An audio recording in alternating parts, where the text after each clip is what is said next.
Welcome to JK Tells a Story, where real-life dramas unfold. Sit back and enjoy today's tale.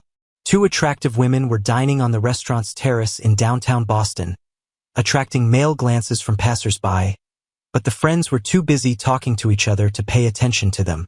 "How long ago was it?" asked Victoria Bennett, a tall, dark-haired woman. "It seems to me that I haven't seen you for ages." The second woman was blonde and a year or two younger than her friend. "I know, Tori, and I feel bad about it. But between graduate school and family life, it was difficult to find time for anything else. How are your studies at business school going? You must be close to completing your MBA. "Yes, almost everything is ready. We have spring break next week, and then there are only a few weeks of classes left before I receive my diploma. I've already turned in my thesis, so I don't have to worry about that. And even better, it looks like I'll be exempt from all exams. Then everything should be smooth. This is wonderful, Heather. Congratulations.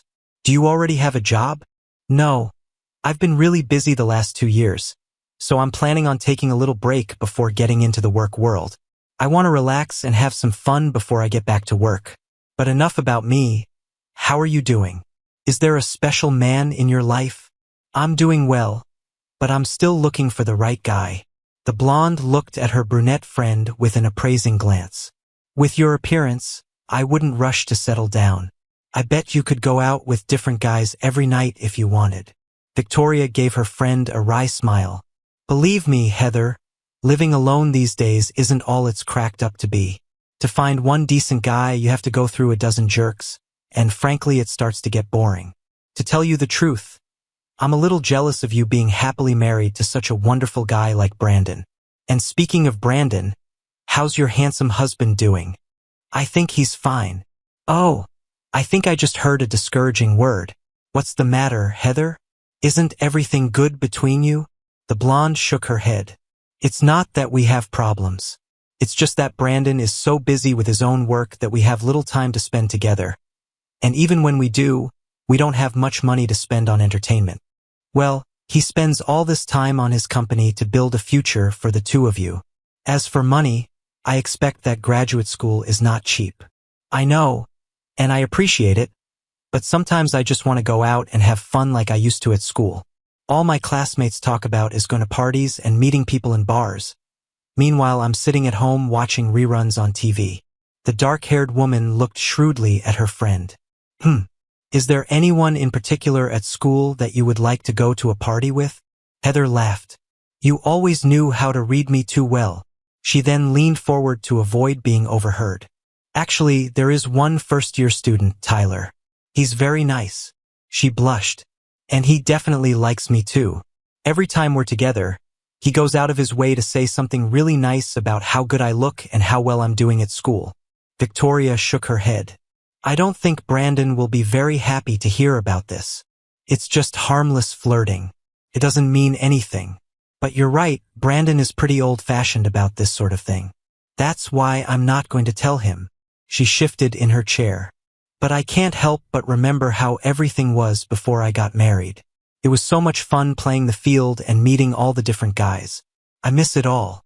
You need to be careful, friend. You have a very good husband, and you shouldn't risk losing him.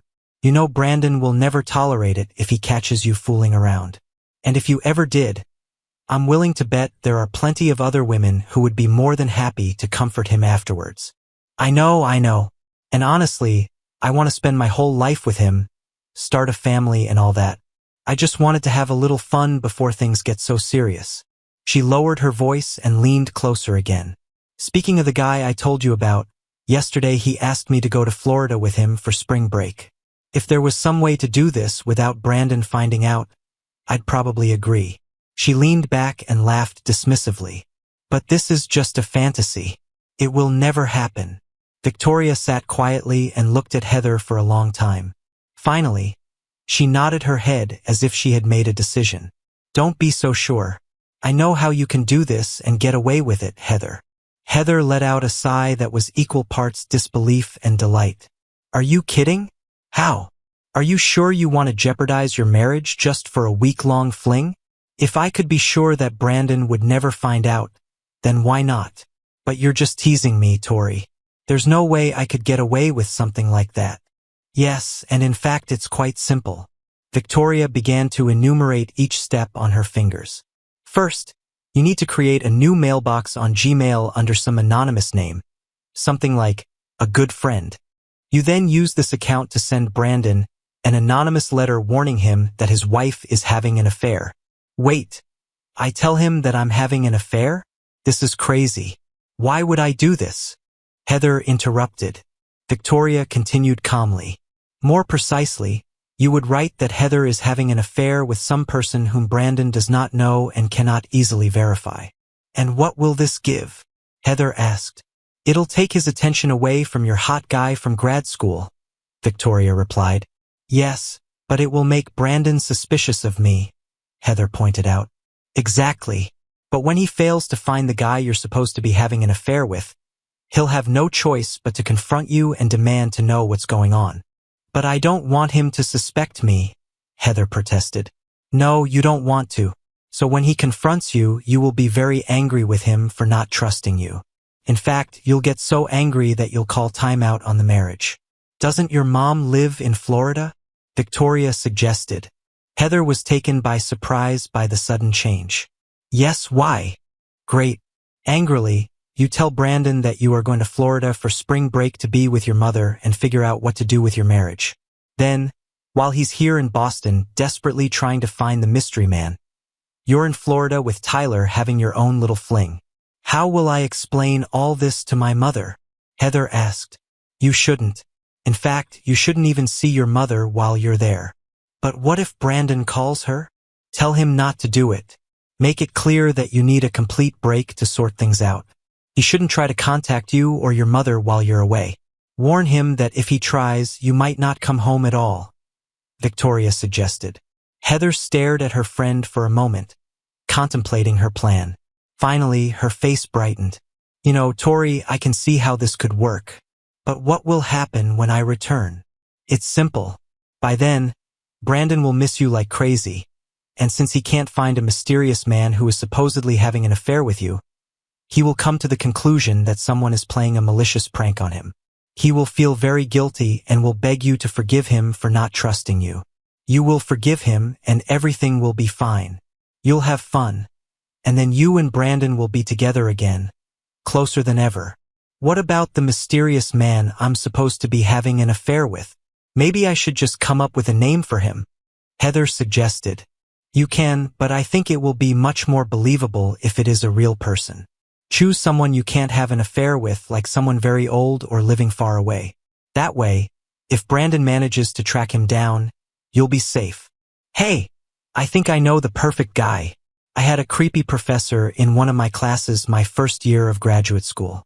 He must have left Boston because I never saw him again. How do you like it? Heather exclaimed. Perfect, Victoria agreed.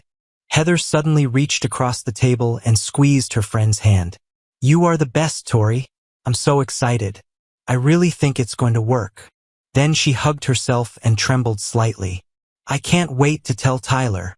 Brandon Cole returned to his office and sat down in his second-hand swivel chair. He rubbed his forehead worriedly. If these parts don't arrive soon, we will miss the deadline for the delivery of prototypes. His foreman had just told him.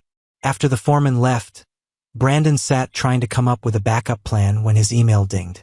He quickly turned to check his inbox, hoping for good news. But when he saw that the subject of the letter was about his wife, he almost deleted it. Curiosity got the better of him and he opened the message.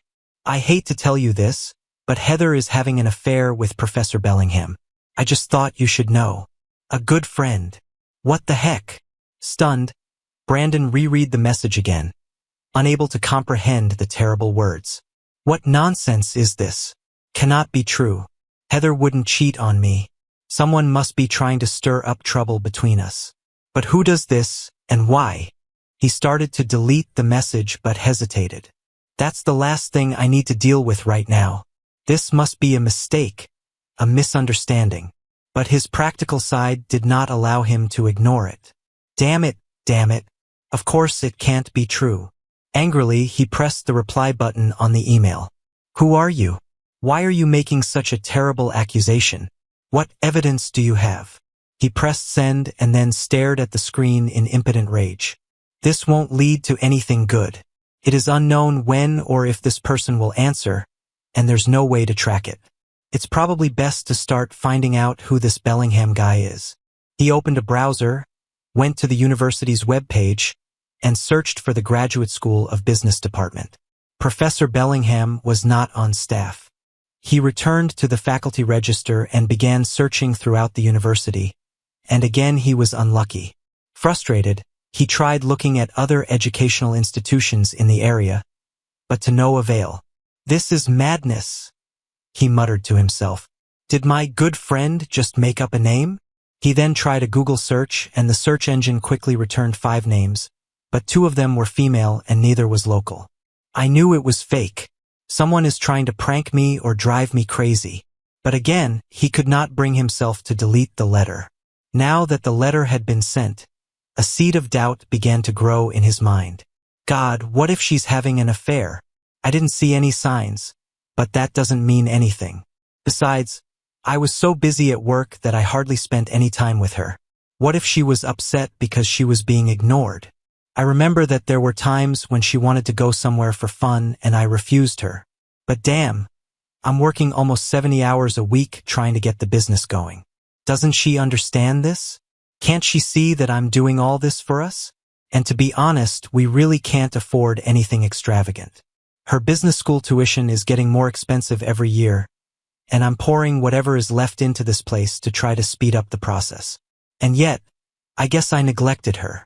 Feeling guilty, he started checking his calendar, trying to find the last time they went out together. After scrolling through 3 months and finding nothing, he stopped searching. Damn. But even as his guilt increased, he felt a corresponding surge of anger. I may not have given Heather as much attention as she wanted, but that doesn't give her the right to cheat on me. We also discussed what sacrifices we would have to make when we decided to start the business. She agreed 100% then, so she hardly has any right to complain now. His thoughts were interrupted when his foreman poked his head through the doorway. Hey Brandon, good news. The components we need have just arrived. Thank God. Okay. We need to unpack them and get them to the workshop as soon as possible. When the foreman disappeared, Brandon took a deep breath. Well, in any case, one crisis is averted. He smiled ruefully. I think this means I can spend more time taking care of my wife. After spending even more time searching the internet fruitlessly, he sat back and tried to think. If Heather really is having an affair, then it simply has to be with someone from the university. Maybe my good friend got his name wrong, or maybe the university just didn't put his name on their website. He returned to the university's webpage and found the phone number for the Human Resources Department. When the secretary answered his call, he asked if Professor Bellingham was on the faculty. Which faculty, please? She asked. I think it's the Graduate School of Business, but I'm not sure. There was a pause, and then the voice came back on the line. I'm very sorry, sir, but we don't have a Professor Bellingham in the School of Business. What about other schools? There was a sigh. Please wait. This time he had to wait longer. When the woman finally returned to the line, her manners had disappeared. Sir, there is no Professor Bellingham at the university. A thought struck him. Maybe he was an employee a year or 2 ago? I can only confirm our current teaching staff. That's university policy, sir. Is there anything else I can help you with? No, you did your best, he said, trying not to sound too sarcastic. He tried again, calling the dean of the business school. He went back and forth with the administrative assistant, but in the end he learned nothing more. By this time, Brandon's head was throbbing. I need a good drink, he muttered, hanging up in disgust. But this thought gave him an idea, and he picked up the phone again. Hello, Tori. This is Brandon. Listen, any chance you could meet me after work at Maxie's place for a drink? I have a problem and I really need your advice. No, I wouldn't like to talk about this on the phone. Can I? Great. I'll meet you there at 6. Before leaving, he checked his email again. There were no more messages from a good friend. Entering Maxie's place, Brandon noticed Victoria sitting at a table in a quiet corner. In front of her stood a glass of white wine and a mug of his favorite draft beer. He walked over and kissed her on the cheek. "Thank you for the beer, and more importantly, for coming tonight. I really needed to talk to you." When he sat down, she took a sip of wine and then looked at him for a long time. "Okay, Brandon, tell me what's going on. Are there problems in your business?" Not knowing where to start, he stared at his mug for a moment and then said, "Do you happen to know Professor Bellingham from the university?" She shook her head, puzzled. "Bellingham? I've never heard of him. Why?" He sighed and handed her a printout of the email he received that day. She quickly scanned it, sighed, and read it again. Then she looked at him with sympathetic eyes. "Poor Brandon. No wonder you didn't want to talk about it on the phone. What do you think about it?" "I don't know what to think, Tori. I can't believe this is true, but I also don't want to bury my head in the sand and pretend everything is fine. I spent the whole day trying to track down this mysterious Professor Bellingham, but I ran into a brick wall at the university. Now I don't know what to do. I can't afford to hire a private detective, and I don't have time to play detective myself. That's why I wanted to talk to you. You have been a good friend to Heather and me for a long time.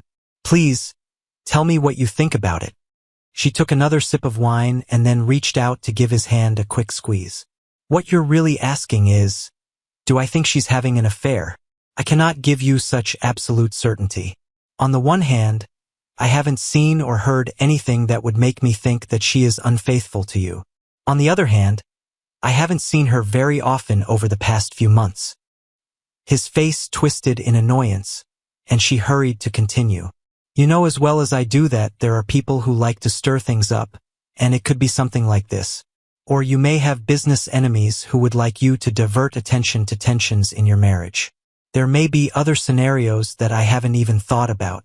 What I do know is that you can't ignore it and hope it goes away. I know how much you believe in marital fidelity, and I know that any hint that your marriage has been broken will eat away at you. If you don't deal with this, then eventually doubt will kill your relationship with Heather as effectively as an actual affair." He looked at her, haunted. "I understand that you are right, Tori, but what can I do? In my opinion, you should show this thing to Heather. She needs to know that someone has accused her of infidelity, and she deserves the opportunity to shed whatever light she has on it. After all, Brandon, if someone made a similar accusation against you, you'd want to know, wouldn't you?" He sat silently for a minute, then nodded his head. "You're right. If I don't share this with Heather, it will affect how I behave with her. Ultimately, this will tear us apart just as surely as if she actually cheated on me." He stood up and hugged the dark-haired woman. "Thanks for helping me think things through, Tori. I don't know what I would do without you. You know how dear you both are to me, Brandon. If I can help in any way, please let me know." He nodded gratefully and headed towards the door, and she stood and looked after him. When he returned home, Heather was already waiting for him. "Where have you been, Brandon? I tried to call, but you didn't answer." He ignored her question. Taking her hand, he led her to the sofa and sat down next to her. "I have to show you something, Heather. Something that has really confused me." She sat down next to him, her face betraying her nervousness. He handed her the printout. "I received this by email today. Can you tell me anything about this?" She read it quickly. Then, to his surprise, she jumped up and started screaming. "Do you think I'm cheating on you? I do not believe this. You got some accusation from some anonymous friend, and you're ready to accuse me of adultery.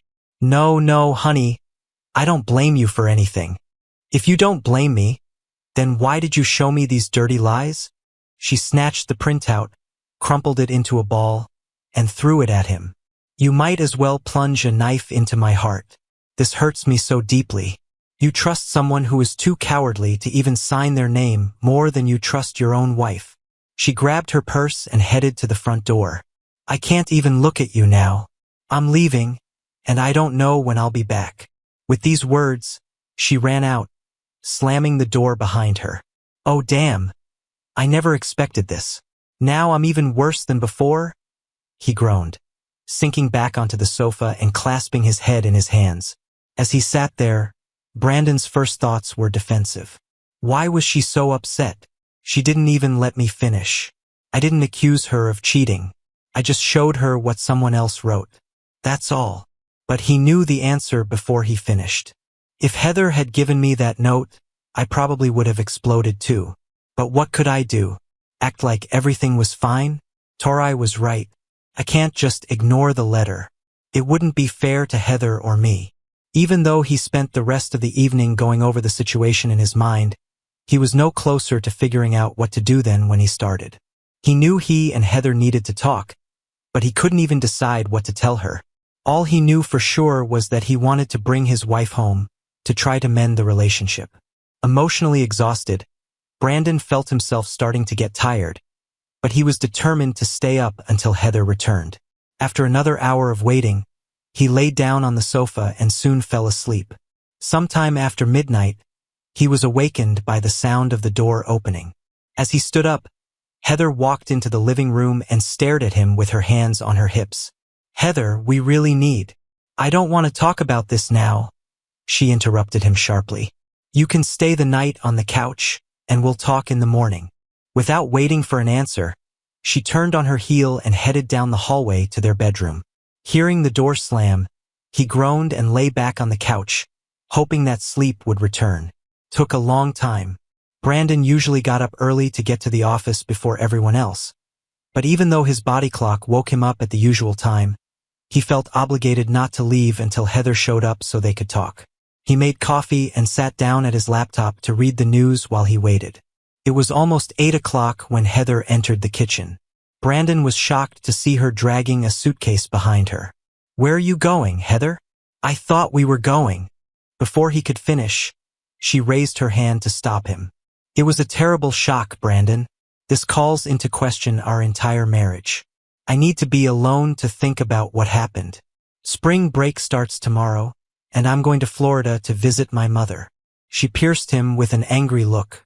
"I plan to spend the whole week there and return to classes next Monday. While I'm gone, I don't want to hear a word from you. I need this time for myself.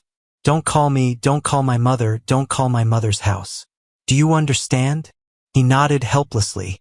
"I'm serious, Brandon. If you try to call, I might not come home at all." "Understood."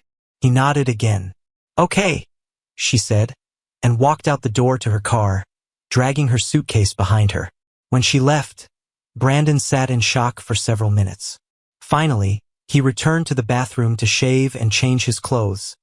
Then he gloomily drove to work. When he got to the office, good news awaited him. His foreman had taken the lead in distributing the missing components to the appropriate stations on the assembly production line, and testing proceeded smoothly. "At least the business won't crash and burn today, unlike my marriage," Brandon said to himself bitterly. In the afternoon, he was working on a spreadsheet when the phone rang. When he answered, he heard that Victoria was on the line. "I was worried and wanted to know how you were doing. How did it go last night with Heather?" "Oh well, it's a long, sad story," he said dejectedly. "Oh, that doesn't sound very good. Maybe we can get together to discuss this again over a drink." "That would be great, Tori. Same place." "Okay." Before leaving, he checked his email again, but there was still nothing from a good friend. When he entered the bar, Victoria immediately noticed the dark circles under his eyes. "Brandon, it looks like you didn't get much sleep last night. Tell me what happened." He took a long sip from his beer mug and began to talk about yesterday's confrontation and Heather's departure this morning. Victoria looked at him with a mixture of sadness and guilt. "Oh, Brandon, I feel so terrible. You followed my advice, and it turned out to be completely wrong." "No, Tori, I thought about it a lot, and I'm convinced that it was the only thing I could do. Of course, I didn't expect Heather to react so violently. But there was no way I could keep this letter to myself and pretend that nothing had happened. Now I can only hope that she will cool down and we can discuss everything when she gets home." "You say that very nicely, Brandon, but I still feel guilty about what happened. So what are you going to do for the rest of this week?" "I don't know, Tori. If Heather and I don't talk about what happened, I don't see any way to move forward. Maybe I'll wait a few days and then try calling her." "No, Brandon. This is the only thing you shouldn't do. She already thinks that you don't trust her." If you try to contact her after she has directly told you not to, it will only prove to her that she was right. Yes, I guess I understand that, but I feel so damn helpless. I don't know of a way to find out who sent the letter. The only thing I can do while she's gone is continue to try to figure out who this Professor Bellingham is. That makes a lot of sense. If you could find him, maybe he could fill in some of the blanks for you. Over the next few days, Brandon repeatedly tried to unravel the mystery of the anonymous letter. Despite the lack of success, he was still convinced that Bellingham was somehow connected to the university. Then he started brainstorming. Maybe the reason I can't find this guy is because he is a graduate and not a teacher. Well, I'm an alumnus too, so maybe alumni relations can help. When he called and identified himself as a graduate, Brandon was immediately transferred to the development department. The guy who answered the phone wrote down all the necessary information about Brandon's address, phone number, and email. He then asked how much Brandon wanted to contribute to the alumni fund. No, I'm not calling to make a contribution. I'm trying to find Professor Bellingham. I think he might be a graduate. The man made him wait while he checked several databases. Sorry, sir, but it seems we've never had a graduate with that name. Is that true? What about graduate schools? I checked them too. Perhaps he is not a graduate. Perhaps he simply studied for a year or two and then dropped out or transferred. The guy seemed to have lost interest. I'm afraid I can't help you. Our database contains only graduates. Is there anything else I can do for you? After Brandon turned him down, he hung up and cursed in frustration. Damn it. All I managed to achieve was to guarantee that I would be invited to the next alumni fundraising campaign. Having made no progress on the phone or online, he took an hour off the next day to visit the Graduate School of Business. When he got there, it was almost empty. It's spring break, dumbass, Brandon cursed himself. But several people were still around, and he began to walk from one office to another, asking for information about Professor Bellingham. Finally, the assistant dean met him face to face. Sir, I'm very sorry, but you will have to leave. If you do not comply, we will be forced to call campus security. Brandon apologized and hurried away, more upset than ever. Returning to his office, he sat down heavily at his desk. After another futile check of email, he dropped his head into his hands. What should I do now? At that moment, his work phone rang. When Brandon answered, an unfamiliar voice asked, Are you the young man looking for Professor Bellingham? When Brandon confirmed that yes, the man continued, My name is Dr. Edmund Hartley. I am a member of the Graduate School of Business faculty and may be able to help you. But first, let me ask you why you're trying to find Professor Bellingham. Brandon was hesitant to discuss his situation with a stranger, but desperation took over, and he briefly told Dr. Hartley why he was looking for the missing professor. When he finished, the caller made a contemptuous sound. It's clear. I overheard your questions at school today, and the way you presented some of the questions made me wonder if there might be something similar. Anyway, I think I can reassure you, young man. 2 years ago, Bellingham was an adjunct professor at the graduate school. He was a worthy teacher, but unfortunately enrollment in his course was below our minimum requirements. His course was canceled, and his contract was not renewed. I see, said Brandon. There's one more thing, Dr. Hartley continued. At the beginning of the current academic year, I received a message from Professor Bellingham. He wrote to tell me that he had found a job at Black Hills State University in South Dakota. Is he in South Dakota? Brandon asked in bewilderment. That's right, the professor confirmed. And there's something else you might want to know. In the same message, Professor Bellingham informed me of his recent wedding to his longtime partner, Harold. This means Bellingham is... Exactly, Dr. Hartley said. Thank you very much for your call. I still don't understand why someone sent me such a treacherous letter, but now I'm sure it was a lie. I was hoping I could calm you down, sir. May I ask one more question? Why did you decide to call me? Don't get me wrong. I'm very grateful, but I'm just a stranger to you. The professor's tone of voice changed. I don't mind telling you, young man.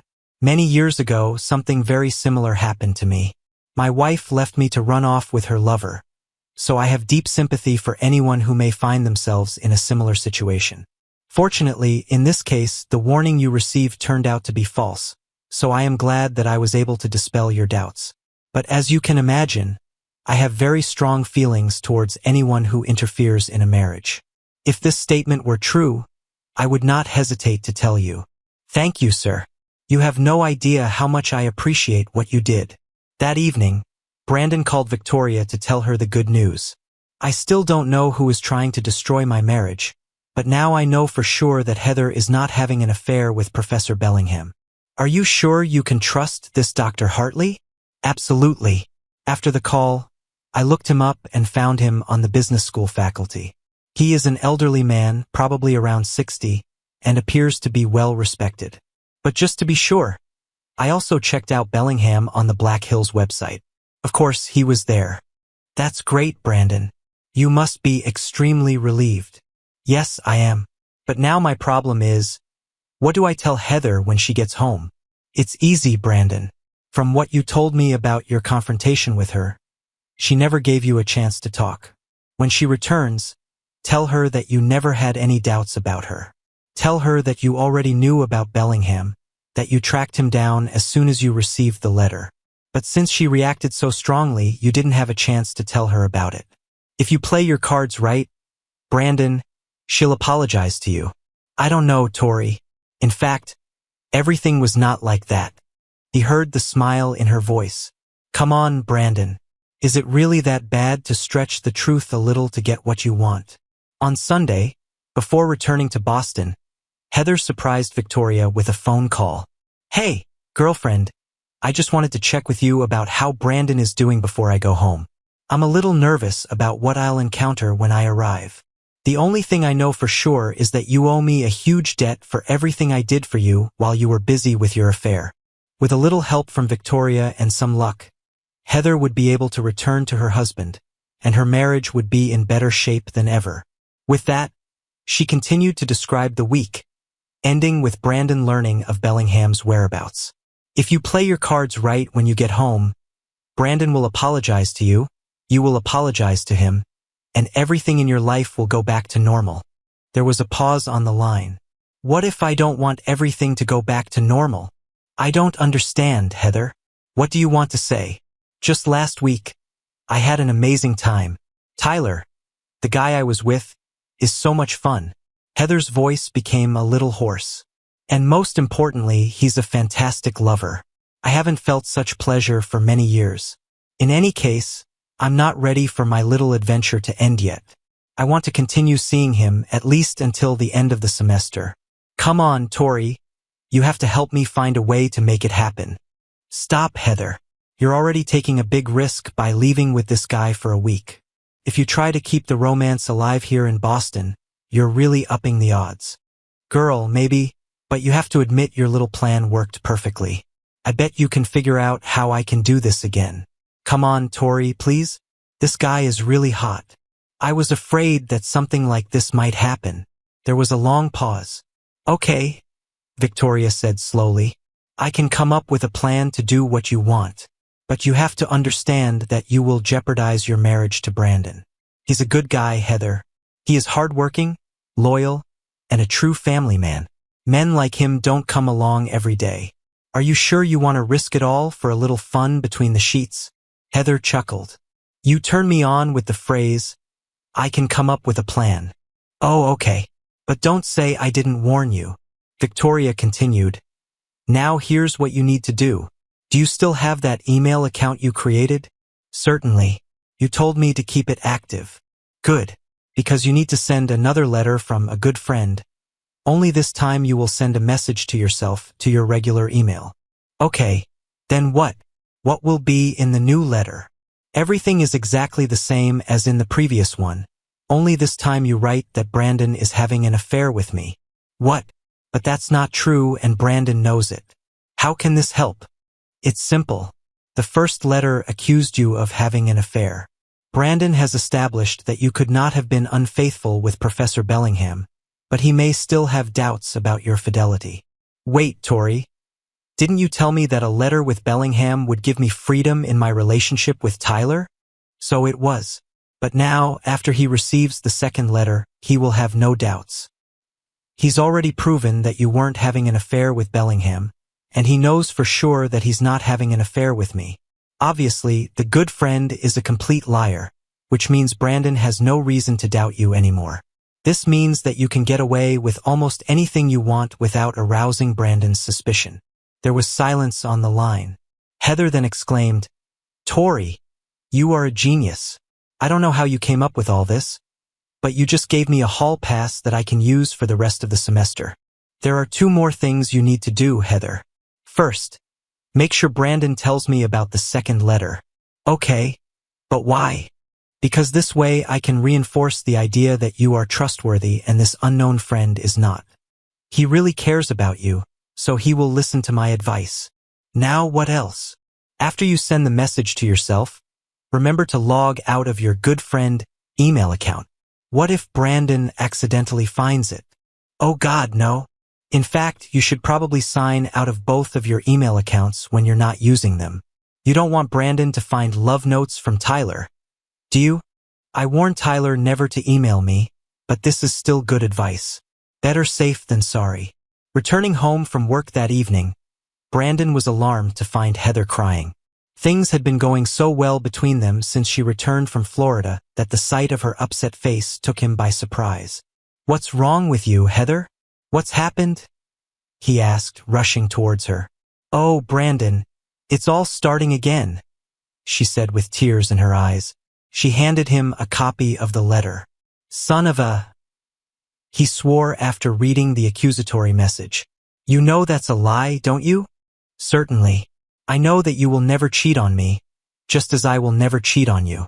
And even if you did cheat, I know it would never happen with Tori. She is such a good friend to both of us that she would never do anything like that.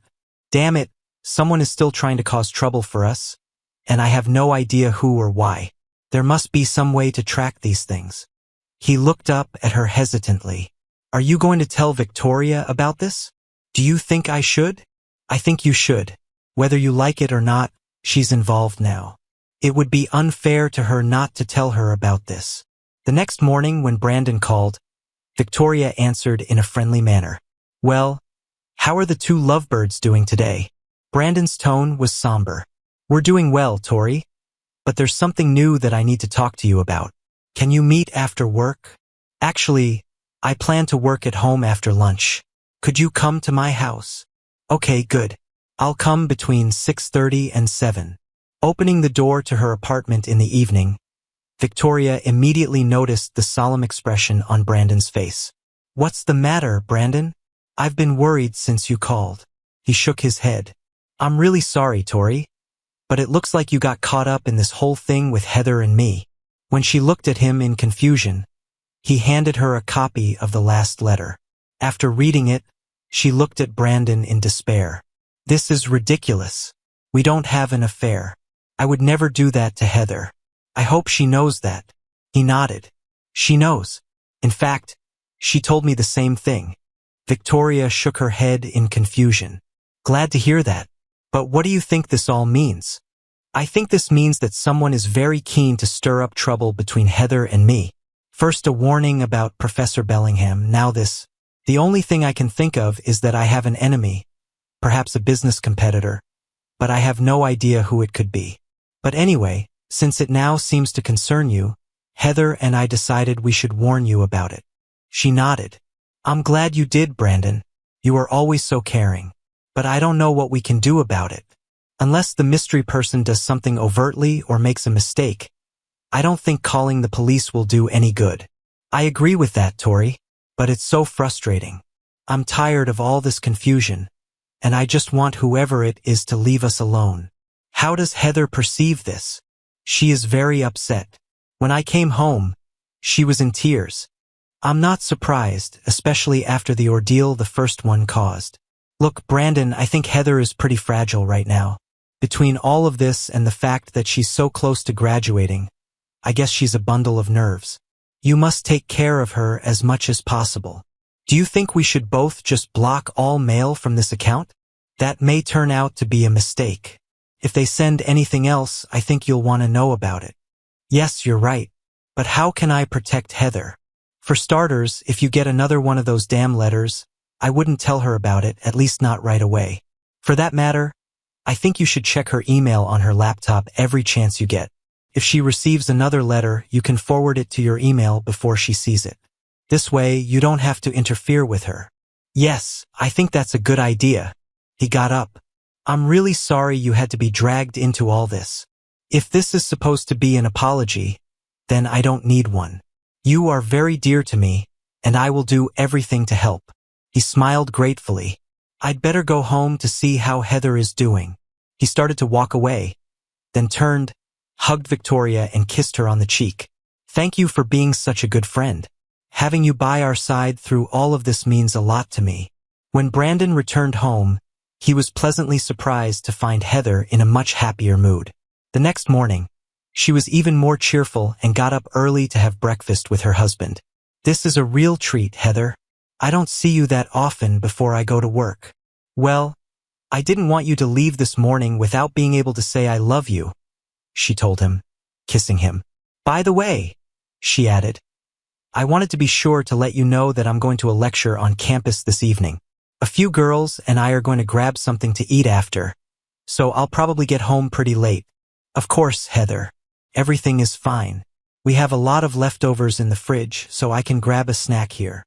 Thank you, darling. I'll probably come home after school to drop off my school things and change clothes. If we don't see each other, have a good evening. Knowing that Heather wouldn't be home, Brandon stayed late at the office for a change. Business was starting to pick up. A large potential client really liked samples of the new product, and Brandon hoped they would place a trial order. At least something is becoming clearer now. I just need to get to the bottom of who is playing email games with Heather and me, he muttered. He was still thinking about the mysterious good friend when he entered the house. As he started to walk into the bedroom, he noticed Heather's laptop sitting on the table. I don't think she needed it for the lecture, he thought. Then he remembered Victoria's suggestion. I wonder if she still checks her email. If so, then we need to check if she received anything new from this bastard. The laptop came to life when he opened the case. The email page wasn't open, so he clicked on the Gmail link to see if it was registered. When he did this, a window opened asking him to select an account. He saw Heather's email, but it had been logged out, so he started closing Gmail. Before he had time to do this, he noticed a second account under the regular mail, and when he looked at it more closely, he froze in bewilderment. The name of the account was A Good Friend. What the hell? He exploded, staring at it. He tried to open it, but Google asked for the password. Not knowing the password, he closed the tab, then sank into his chair, trying to comprehend what he had just seen. How could she have an email account with that name? I know that Gmail doesn't allow two users to have the same address, but that means Heather was the one sending those other letters. Why would she do this? Why would she send me an anonymous letter in which she accuses herself of having an affair? Only after a moment did the answer reach him. It must have been a distraction. She wanted me to chase some gay professor in South Dakota because she was having an affair with someone else. Then another thought hit him like a punch to the stomach. Her trip to Florida. When I showed her the letter, she pretended to be very upset with me. She told me that she was going to visit her mother, that she needed time away from me. Now I wonder if she even saw her mother. He quickly took out his mobile phone and pressed his mother-in-law's number. When the elderly woman answered, he spoke politely for a minute and then said, Tell me, Heather and I were thinking of coming to visit next month. Will it be too soon to see us again? Too early? I haven't seen you for ages. Please come when you can. He ground his teeth in anger. Good, excellent. We will contact you when we have decided on a date. Having said goodbye, he broke the connection and cursed. What a mess. I wonder where Heather actually went, and more importantly, I wonder who she went with. Then he remembered the last letter, the same one that Heather received. What was this for? Damn. This must be just another distraction to take my mind off things while she goes to lectures with her girlfriends. It made him wonder what she wore when she went out for the evening. He hurried back to the bedroom and began sorting through his wife's underwear. It was difficult for him to remember everything about Heather's wardrobe, and he had almost given up, but a sudden suspicion gripped him and he returned to check one more item. A garter belt he was absent-mindedly looking for, along with suitable bra and panties. They were gone too. Went out for dinner with some girlfriends, huh? He put everything back and returned to the kitchen table to think. So you love sabotage and deception? Well, two can play this game. When Heather returned home after midnight, he was still sleeping, but pretended to be asleep when she tiptoed into the bedroom. When he heard the shower turn on, he did everything he could not to stand up and confront her.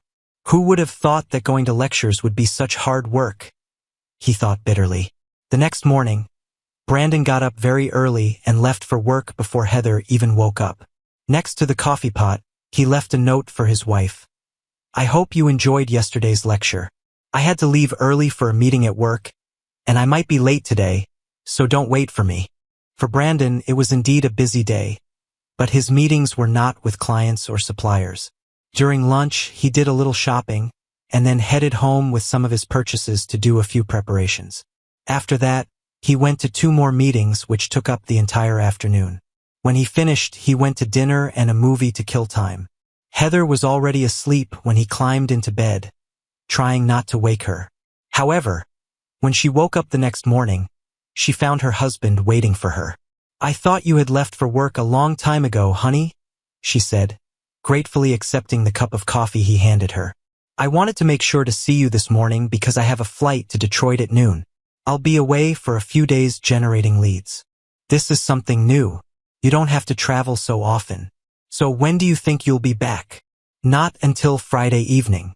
And if everything goes well, I may only leave there on Saturday morning. Can you cope here while I'm gone? She gave him a bright smile. Do not worry about me. I'm sure I can find something to do while you're gone. Fine. Just remember to stay away from our good friend while I'm gone. Her face darkened. It's not funny, Brandon. Sorry. You're right. It's not funny. He then waved his hand at her, picked up his suitcase, and headed towards the car. He frowned as he pulled out of the driveway. She didn't even notice that I didn't say, I love you. I bet she's already making plans to meet her lover again. Now I just need a little distraction to make sure her meeting takes place here at home. Instead of going to the airport, Brandon left his office at lunchtime and went to the university parking lot off campus. He walked briskly towards the Graduate School of Business.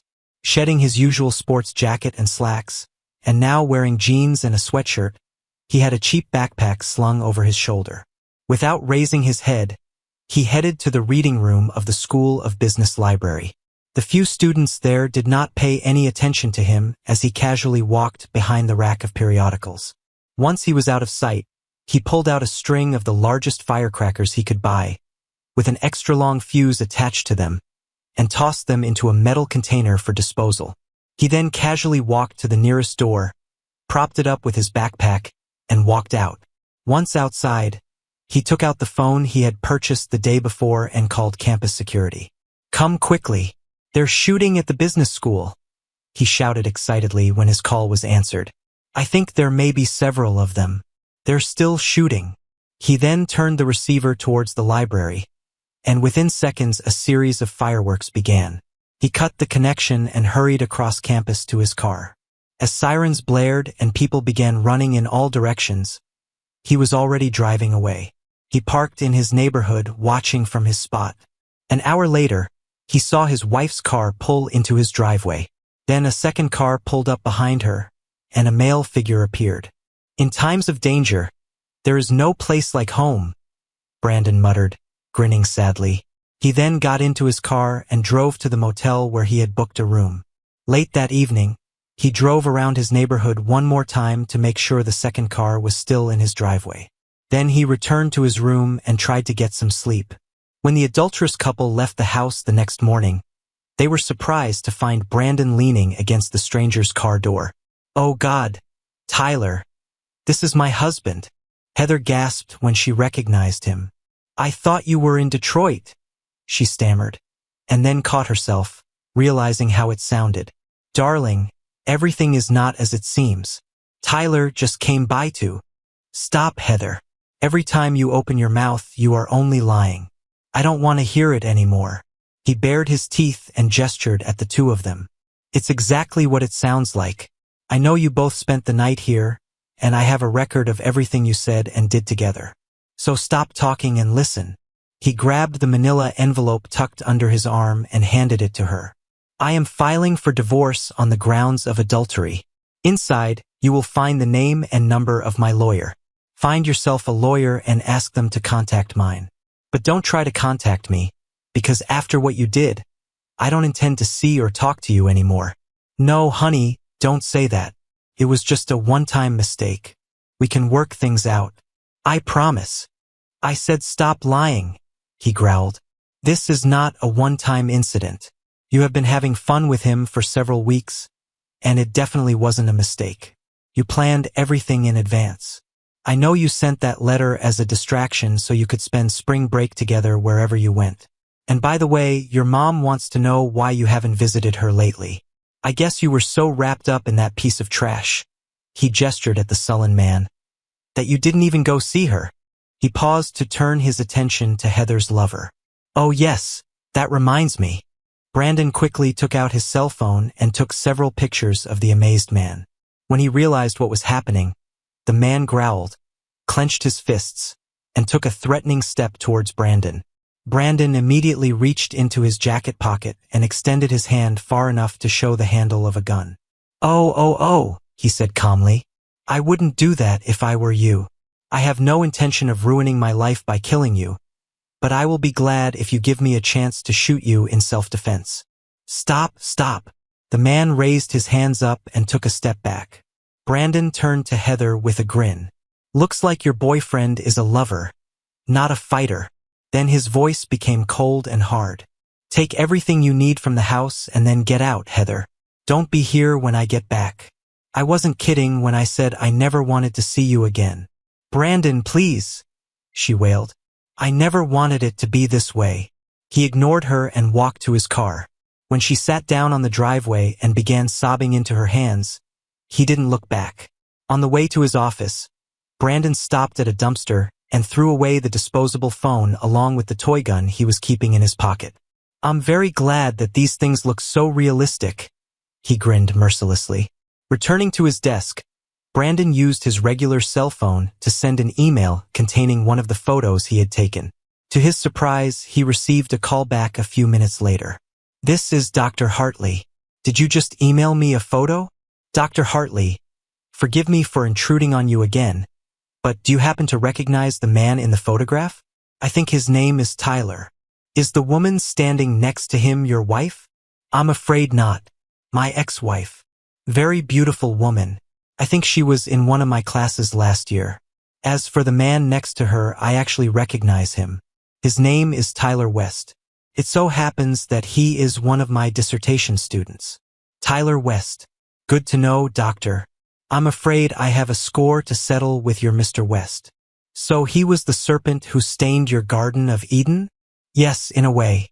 But I'm afraid that my Eve was far from innocent. Very interesting. Well, I'm glad I was able to help you, although I'm sorry the result wasn't what you wanted. Thank you, doctor. I appreciate your time and your help, despite how things turned out. Well, good luck to you, my boy. And don't lose hope. Everything always works out for the better. Take it from someone who has been there and made it to the other side. 2 months later, Brandon sat opposite his lawyer, annoyed. Have you heard anything from Heather's lawyer yet? How are things going with the divorce? Yes, yesterday I spoke with Hannah Montrose, and today she sent a counteroffer on behalf of Heather. The good news is that Heather has decided not to fight the divorce anymore. Apparently, after Hannah heard the recordings you made in your home, she convinced your wife not to risk having them played in court. But the bad news is that now that Heather has accepted that the marriage is over, she seems intent on getting as much out of you financially as possible. Crap. She lies and deceives me, and when she gets caught, she expects me to pay her for the privilege. It's just not fair. What does my cheating wife want? I usually expect to see a request for the division of all your property, but in this case there is nothing to divide. You rent, you don't have a pension plan, and you have very little in your savings account. What you do have is a business that's starting to show promise. She wants a share of it. What? She wants part of my company? Not exactly. She's requesting ongoing alimony payments based on the projected value of your business. Her lawyer argues that she supported you through the startup phase and deserves to share in its success. Brandon laughed bitterly. Supported me? She was in school the whole time. I was supporting her. I know. That's why I think we can fight this. But there's more. She's also requesting that you pay off the remainder of her student loans. Absolutely not. The lawyer leaned back. Here's what I suggest. We offer to pay off half her student loans as a settlement, but no alimony. Given her adultery and the fact that you have recordings, I think a judge would see that as more than fair. Fine. Whatever gets this over with. But negotiations dragged on. Heather's lawyer, Hannah Montrose, kept pushing for more. Finally, the case went to court. Nothing to divide, Brandon's lawyer explained. You rent, you don't have a pension plan, and you have very little in savings. The only asset you have is a share in your business, which is operating at a loss. Apparently, she expects it to fail, so she's only asking the court for alimony. I certainly appreciate her vote of confidence in me, Brandon snapped sarcastically. So how much alimony does she want? Much more than we offered. The lawyer handed the sheet to his client. Brandon looked at it and gasped. This is ridiculous. She knows I can't afford it. If I have to shell out that much money every month, I'm essentially liquidating my business to pay her. What can I say? Heather refuses to negotiate, so Hannah will propose just that to Judge Sullivan. Well, I'm not going to give up and give Heather that much money without a fight. We'll have to take our chances in court. Okay, Brandon, I understand what you're getting at, but remember, Judge Sullivan has absolute power. You are left with whatever she decides. Almost exactly a month later, Brandon sat in the courtroom and waited anxiously.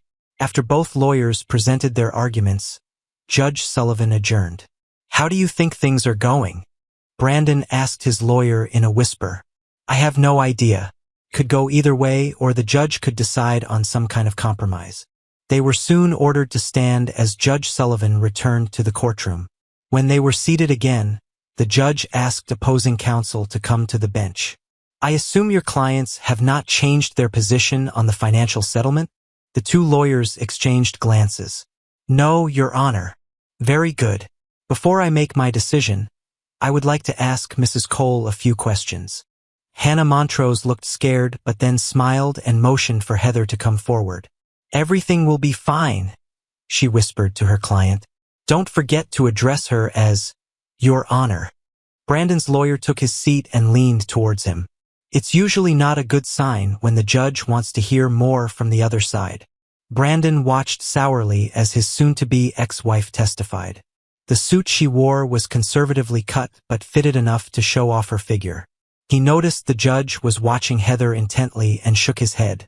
I think we're finished, he whispered to his lawyer. The judge scanned the papers in front of her and then turned to face the woman sitting in the witness box. So, Mrs. Cole, it appears that the only issue separating the two of you is the amount of alimony that should be awarded. Your offer involves an amount significantly higher than that which your husband offered. Is that right? That's right, Your Honor.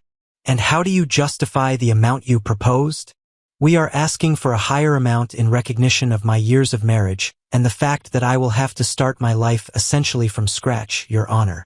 It's clear, however, that Mr. Cole claims his only source of income is the company he founded, which is still operating at a loss. Why do you think Mr. Cole can afford the financial support you're requesting? Your Honor, we argue that Brandon is deliberately reducing his true income by siphoning funds into his business. He could easily pay the support I'm asking for by simply modestly adjusting his current investment level. The audited financial statement shows negative cash flow. Your Honor, Brandon's accountants can manipulate the numbers to show any result they want. The judge raised her eyebrows. Are you saying that the financial statements are fraudulent? Heather turned pale and shook her head decisively. No, Your Honor, not at all.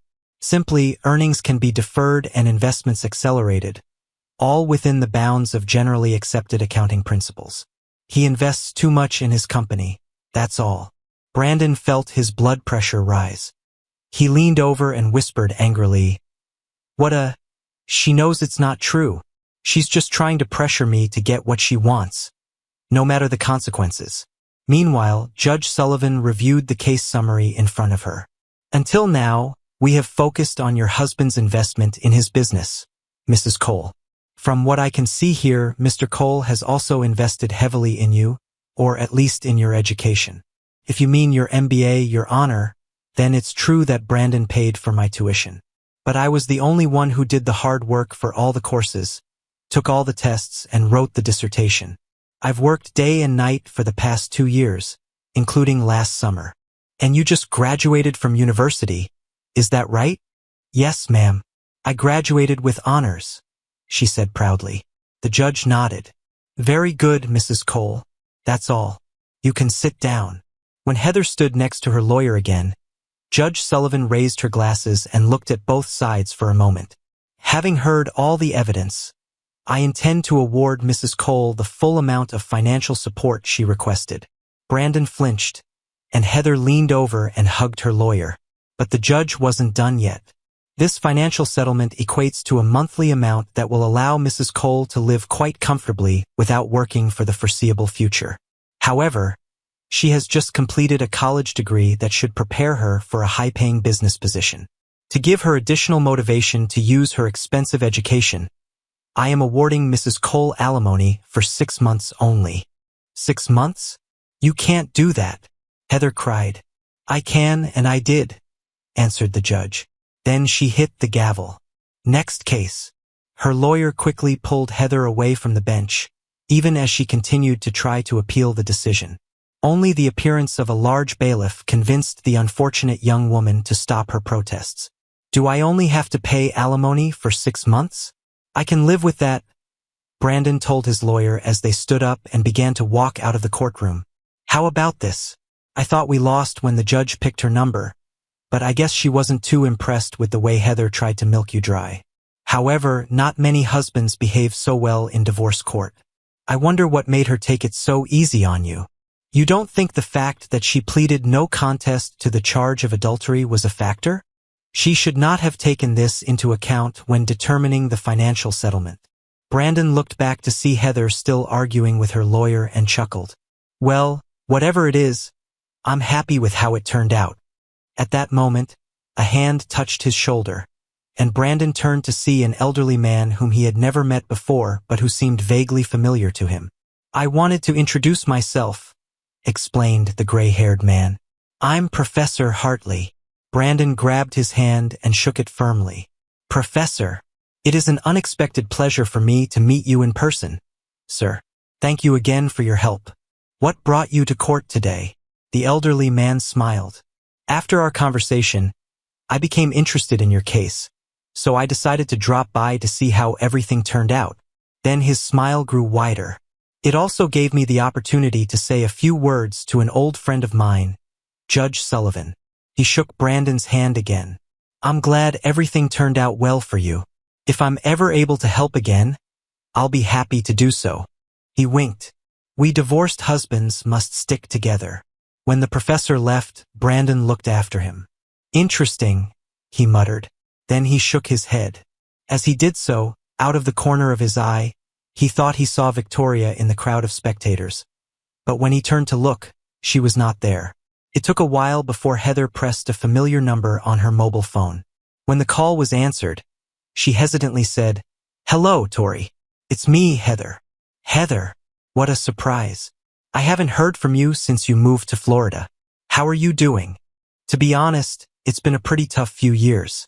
Actually, that's why I called. I really needed to talk to a friendly voice. Tell me, how are you doing? Are you working now? Actually, that's part of the problem. I thought that with my MBA, I would have no problem finding a good job, but it turns out that employers here are more interested in experience than an academic degree. Most of the jobs I was offered were internships. Oh my God, that doesn't sound very profitable. So where did you end up? When the alimony stopped, I was completely desperate. I even got a job as an administrative assistant for a while, but it was terrible. So now I have started a new career in financial advice. Actually, that's one of the reasons I called. I can analyze your financial situation if you don't mind. You'd be surprised how many people neglect these things. There was a pause for a moment. Oh, Heather, I'd love to help you, but my finances are in good shape right now, and I'm pretty confident about the future. I really don't think I need help. Sorry. It's okay, Tori. I hear this often, but I decided to try it. It's so hard to get a foothold in this business. In fact, I had to move in with my mother to reduce expenses. Do you live with your mother? What happened to you and Tyler? Don't even mention that bastard's name. We broke up just a few months after we arrived here. You broke up? What happened? Oh, Tori, it was terrible. Tyler dropped out of school without earning his MBA. I don't know exactly what happened, but his advisor rejected his master's thesis and told Tyler that he would have to start over. Tyler felt very bitter and decided not to return. He refused to look for a job and hung around our apartment all day long, playing video games and drinking.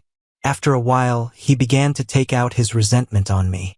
It got to the point that I had to call the police on him. Oh, Heather, how terrible for you. I think you're lucky to get rid of him. And look at it this way, now you can freely go out and meet new people, have fun, and go dancing whenever you want.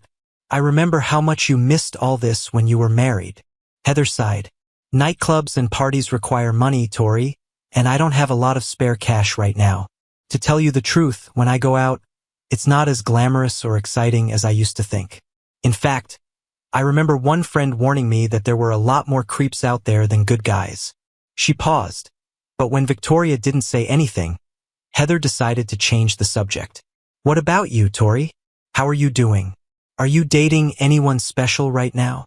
Actually, my situation has changed quite dramatically. In fact, I'm getting married next month. Married? That's amazing. Who is this lucky guy? Do I know him? Yes, actually you know him. It's Brandon. There was stunned silence. Brandon? My Brandon? You and Brandon are engaged. Your ex-husband, yes. We're engaged. You can't do this. I'm afraid I already did. We'll have a small civil ceremony in the backyard of our new home, and then we'll fly to Paris for our honeymoon. New house? Honeymoon in Paris? Brandon can't afford all this. Not only has my situation changed dramatically, but also Brandon's. The same month you moved to Florida, he received that big order he had been working on for so long. After that, his business really took off. Clearly, his new product is just what the auto industry needs. And that's not all. Earlier this year, Brandon received an offer from a large manufacturer to buy his business for a fortune. He agreed, and the deal will be completed next week. So as you can see, you don't have to worry about our financial future. Heather could only stutter, but Victoria persisted, and now her tone had changed. You know, all this could have been yours, Heather, but you weren't content with what you had.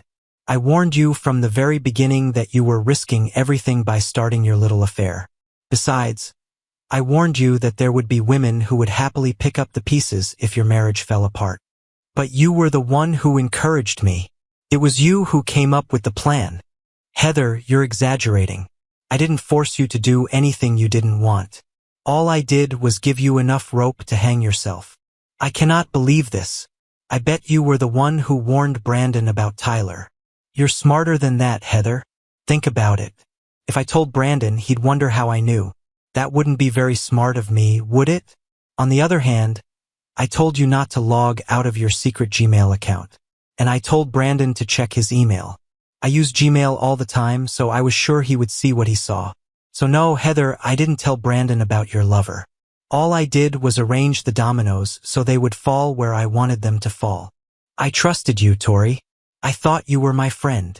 You know what they say, all's fair in love and war. You won't get away with this. I'll make sure Brandon knows what you did, what a schemer you really are. He will definitely call off the wedding as soon as he finds out the truth. I'm very sorry, Heather, but I'm afraid I'll have to interrupt our little conversation. Brandon and I have plans for the evening, and I want to look extra good for him. Oh, and don't bother calling back. I'll block your number as soon as I hang up. You are an insidious, vile, Victoria greeted her future husband with a kiss when he came home from work. Brandon kissed her back and then pulled a piece of paper from his jacket. "You won't believe who sent me a letter today." "Who?" "Heather." "Oh, really?" Victoria said casually. "I almost forgot about her. What does she need?" Brandon looked at his bride impassively. "Actually, she wrote to warn me about you. She says you planned everything that happened just to separate her and me. It's pretty wild." "Can I see?" asked Victoria. He handed her the printout. She glanced at it quickly, then handed it back to him with a smile. Poor Heather. She could make her little jealous fantasy halfway believable if she had one more thing. He looked at her curiously. "What's that?" She winked at him. She should have signed it "A Good Friend." Took him a few minutes to stop laughing. Thank you for your viewing. See you next time. If you enjoyed this, subscribe to JK Tells a Story for more tales.